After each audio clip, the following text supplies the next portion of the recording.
Peter Bruegel was a famous Netherlandish painter known for incorporating peasants, proverbs, and landscapes into his work. Bruegel lived from 1529 to 1569, a time of constant religious and political reform. He saw the rise of Martin Luther and the Protestant Reformation, and then the height of iconoclasm. He saw such religious unrest that eventually led to the 80 Years' War. One of his most famous paintings was Netherlandish Proverbs, which, as you can see, was also nicknamed The World Upside Down.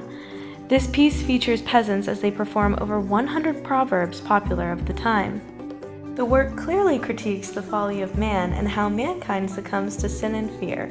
However, Bruegel also uses these proverbs to critique the Reformation of the Catholic Church. Although there are multiple proverbs to examine, let's first discuss Bruegel's use of light. The first is natural and comes from the sun setting on the horizon. The second seems to be coming from the left side by the inn. Kenneth Lindsay argued in his article, Mystery in Bruegel's Proverbs, that this irregular light is a part of the upside-down world, leading man away from the true light, the sun, and instead coaxes them into folly and sin. Bruegel, a highly skilled painter, would not make such a mistake with lighting. Instead, he uses the fake light, as well as the inn, which represents the church, as the basis for his overall critique against religious reformation. With this in mind, we move to the Proverbs of the Eye. Some comment that the eye with scissors refers to the proverb to cut one's eye, usually meaning to wink.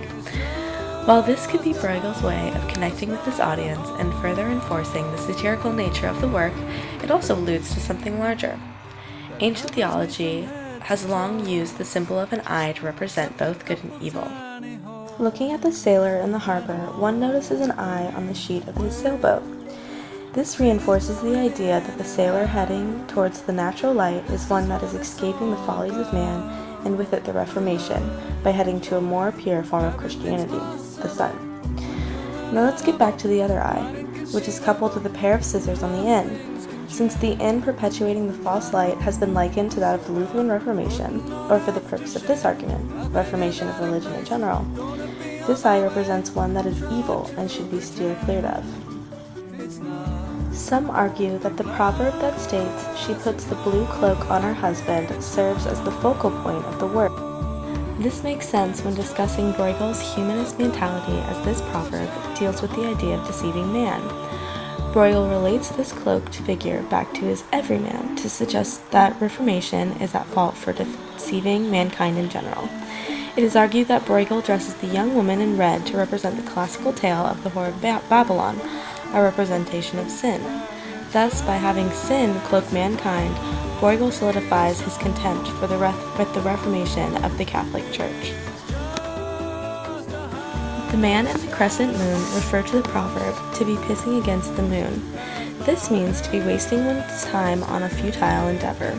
However, the crescent moon is also a symbol of Turkey, and to be more specific to the political climate of the time, it was a symbol of the Turkish menace.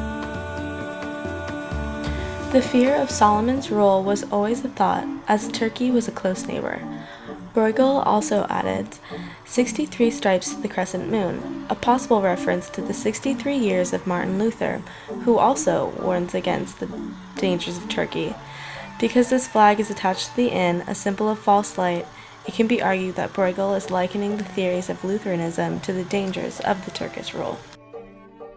It is impossible to quickly discuss the many meanings of the various proverbs seen in such a short sitting. However, it is important to discuss how Bruegel felt about the time's religious and political climate, as it would have been the reason for him to create such a complex work.